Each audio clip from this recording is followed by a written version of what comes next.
सीमा और आप देख रहे हैं न्यूज 100 लाइव टीवी। हम लोग अभी है राजधानी के राजभवन के पास में और ये धारणा स्थल है और जहाँ पे अभी एट प्रेजेंट मैं बैठी हूँ ये है दिव्यांग भाइयों का आंदोलन का एक जो देख रहे हैं कि ये घर किस तरह से बना के रखे हुए हैं। काफ़ी मौसम भी खराब है, फिर भी ये लोग जो है अपनी मांग को लेके राजभवन के समक्ष अपना तंबू गाड़ के मिल रहे हैं। और यहाँ पे देख रहे हैं 3-4 लोग यहाँ पे अभी फिलहाल हैं और कुछ लोग अभी आने वाले ही हैं।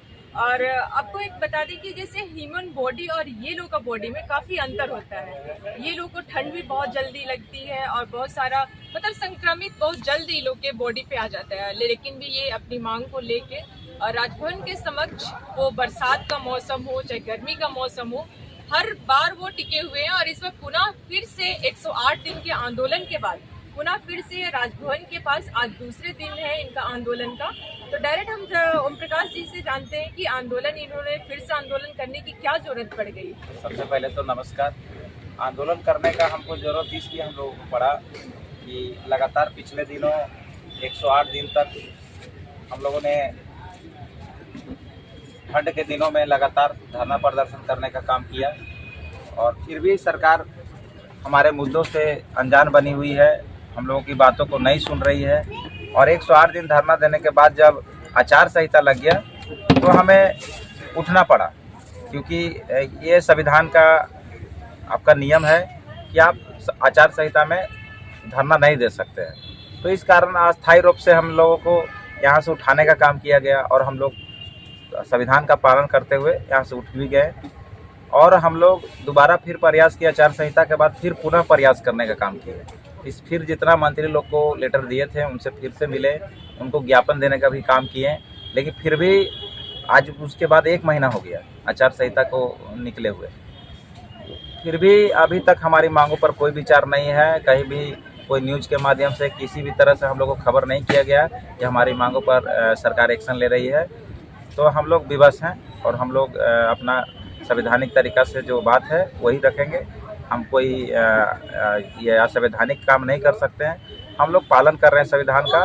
और वो संविधान बोलता है कि आप अपना हक के लिए आप धरना दे सकते हैं, अपने बातों को मनवाने के लिए विरोध कर सकते हैं। हमने लगातार किया है, हम लोगों ने 2-2 बार विधानसभा का घेराव भी किया है, थाली पीट के सरकार को जगाने का भी काम किया है, सरकार को शर्मिंदा हो इसके लिए भिक्षाटन का भी कार्यक्रम किया है। तो हम लोग लगातार लगे हुए हैं और जितना भी संवैधानिक तरीक़ा से जो बात करना चाहिए वो हम लोग कर चुके हैं। और जितने मंत्री विधायकों से मिलना चाहिए हम लोग मिल चुके हैं और बार बार हम लोग लेटर देकर अपना मांग को उन तक पहुंचाने का काम कर रहे हैं। इस बीच क्या आप किसी से बात भी किए?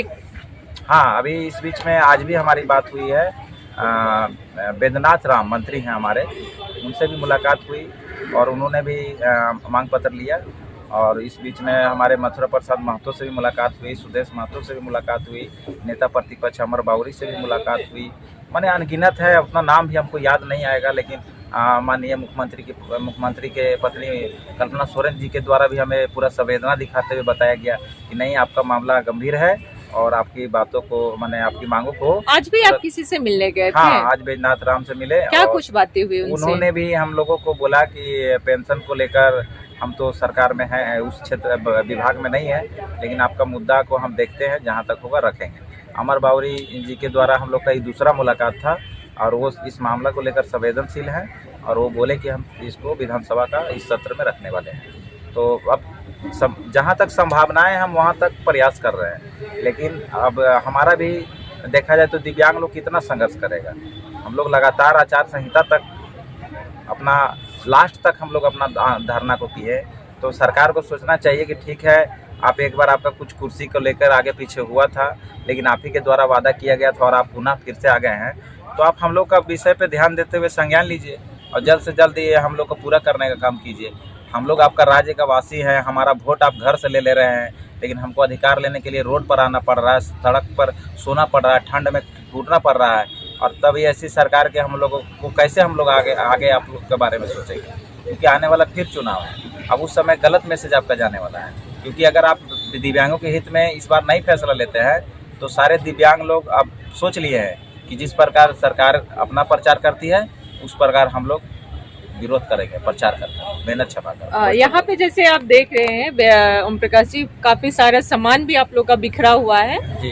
लगता है यहीं पे रहना, खाना बिल्कुल होना सब बनता है, बिल्कुल मतलब 24 आवर आप लोग धारणा पे ही बिल्कुल। हमारा धरना जो पिछले दिनों भी चला है 108 दिन, वो सारा न्यूज कवरेज में हुआ है। रातों दिन हम लोग यहाँ रहे हैं। हमारा धरना कोई नाटक नहीं है। हमारा धरना एकदम जो होना चाहिए वैसा स्वाभाविक हुआ है और सत्य रूप से हम लोग यहाँ पे रहे हैं और इसमें कोई शक नहीं है। यहाँ के लोगों को, यहाँ की जनता जान चुकी है कि ये लोग बेचारा यहीं रह रहा है, यहीं खा रहा है, यहीं बना रहा है। यहाँ बहुत सारे धरना हम लोगों ने देखा जो कि यहाँ 5 बजे तक रहते हैं और उसके बाद 6 बजे होटलों में सोते हैं और उनका मांग पूरा हो जाता है। लेकिन दिव्यांगजन जो लगातार यहाँ बैठे हुए हैं, जो अपना खाना पीना यहीं बना रहे हैं, ठंड में ठिकुर भी रहे हैं, इनका पंडाल भी टूट रहा है और हर एक विषय पर न्यूज़ चैनलों पे आ भी रहा है। तो सरकार शायद हमको लगता है कि आंधी हो गई है, उसको न्यूज़ चैनल भी नहीं दिखाई दे रहा है और उसको पेपर में जो आ रहा है वो भी पढ़ाई नहीं दे रहा है। तो आंधी बहरी सरकार को हम क्या बोलेंगे। हम तो बार बार रिक्वेस्ट कर रहे हैं, अपना विरोध भी कर रहे हैं कि हमारी मांगों को पूरा कीजिए, लेकिन क्या कहें हम।